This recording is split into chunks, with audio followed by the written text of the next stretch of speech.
Okay. Ito, meron na naman tayong dumating na dalawang order para sa wave na ating project semi-upgrade. Ito yung unang alang order ko na ito yung isang fuse box. I-unbox na natin. Medyo may konting gigil ito. Napakaganda naman, napakaayos ang dating. Goods, may naman na rin fuse. Kaya sa mga gustong umorder ng fuse box na legit, iyan ko na lang yung link sa comment section.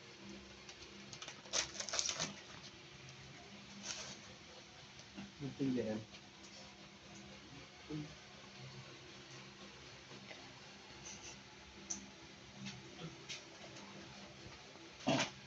Ito, i-unbox naman natin yung isa pa.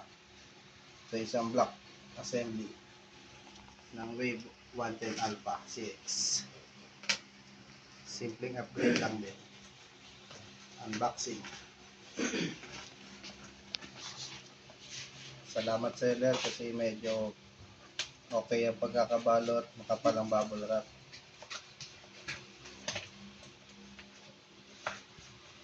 Ito medyo natatagal na, natitense ba? Kinakabahan sa unboxing. Gigil yarn. Grabe ba?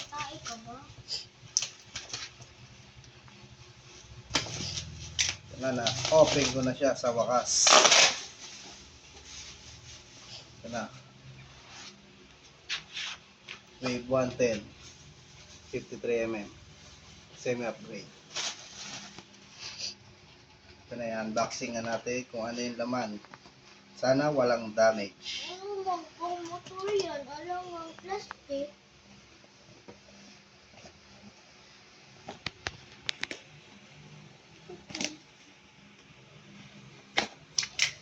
Ito na. Uy, pagbukas pa lang ng box. Abay. All goods. Okay, ito ang kasama. Gasket.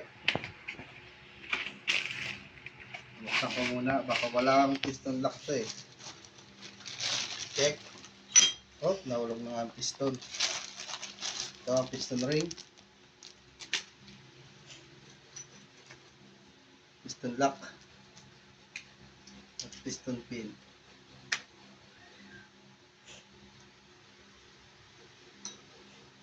Napakaganda.